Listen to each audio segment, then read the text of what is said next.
సాయితత్వ ప్రచారాన్ని మన ముంగిట నిలిపిన మహనీయుడు హేమాద్రి పంత్. సద్గురువు సాయి పాదాల్ని కడిగేందుకు ఆనంద బాష్పాలనే సమశీతోష్ణ జలాల్ని ఉపయోగించాలి. మన మనోపుష్పాలతో సాయిని పూజించాలి. మన హృదయ కమలాలతో సాయిని విశేషంగా అర్చించాలి. మన భక్తి పారవస్యాలనే క్షీరంతో సాయికి ఆపాదమస్తకం పవిత్ర స్నానాన్ని ఆచరింపచేయాలి అని హేమాద్రి పంత్ సాయి భక్తిని పరవశంగా ప్రకటించారు. ఈ పరంపరలోనే సాయి దివ్యమోహనమూర్తికి సాగే అభిషేక వేడుక భక్తులకు నేత్రోత్సవమైన భవ్య కానుక. భగవదనుగ్రహాన్ని పొందడానికి ఎన్నో మార్గాలున్నాయి. కర్మ, జ్ఞాన, యోగ, భక్తి మార్గాలు ఇందులో ప్రధానమైనవి. ఈ మార్గాలకు అతీతంగా కేవలం నిష్కల్మష హృదయంతో దైవస్వరూపాన్ని మదిలో నింపుకొని ఆరాధించడం అన్నింటికన్నా ఉత్తమమైన మార్గం. ఆ పరంపరలోనిదే అభిషేక ప్రక్రియ. వివిధ ద్రవ్యాలతో నయనమోహనంగా సాగే ఈ వేడుక ఆశాంతం కమనీయంగా శోభిల్లుతుంది.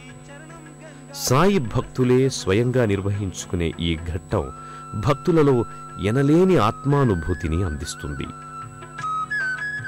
గోక్షీరంతో, హరిద్రోదకంతో, గంధోదకంతో, శుద్ధోదకంతో, విభూతితో సాగే ఈ అభిషేక సేవ భక్తులకు అలౌకిక అనుభూతిని పంచే కమనీయ వేడుక.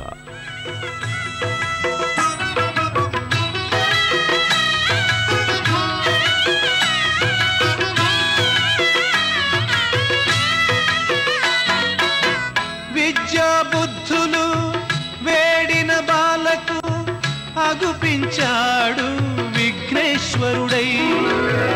పిల్లా పాపల కోరిన వారిని కరుణించాడు సర్వేశ్వరుడై. తిరగలి చక్రం తిప్పి వ్యాధిని అరికట్టాడు విష్ణురూపుడై.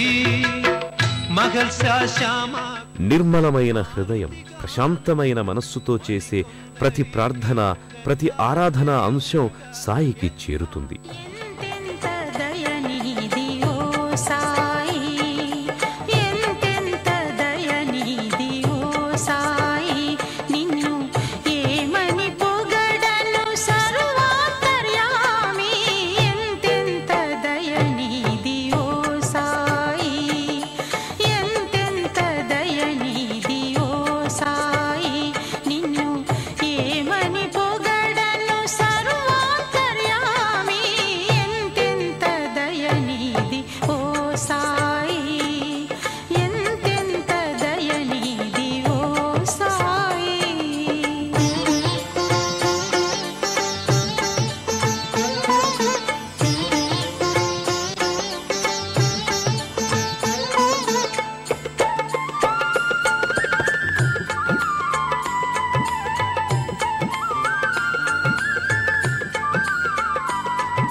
ప్రతినిత్యం అభిషేకానంతరం సాయి దివ్యమంగళ విగ్రహాన్ని సర్వాలంకారయుక్తంగా తీర్చిదిద్దుతారు.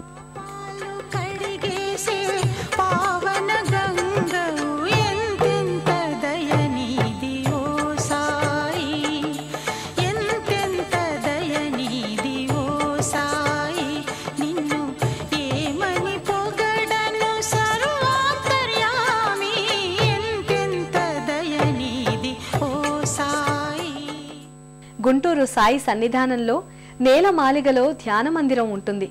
ఈ ద్వారకామాయిలో ఆనందదాయి అయిన సాయిని స్మరించుకుని అలౌకికానుభూతి పొందుతారు.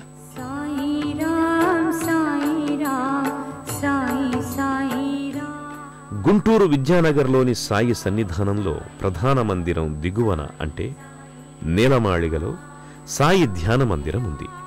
దీనినే ద్వారకామాయిగా కూడా వ్యవహరిస్తారు. ఈ ద్వారకామాయిలో సాయి చిత్తరువు ప్రత్యేక పీఠంపై అమరి ఉంది. ఈ చిత్తరువు ముంగిట సాయి భక్తులు సంకీర్తనలతో సాయి శరణాగతిని పొందుతారు.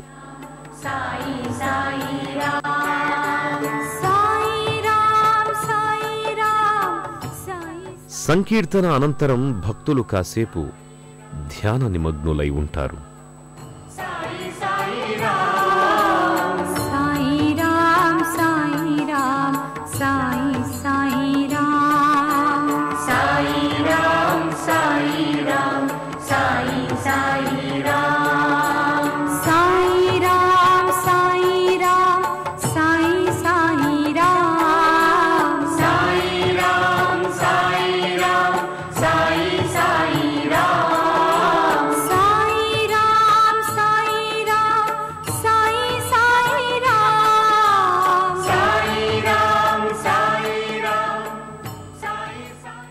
సాయి చిత్తరువు సమక్షంలోనే శ్రీ ఆంజనేయ సహిత సీతారామలక్ష్మణుల విగ్రహాలున్నాయి.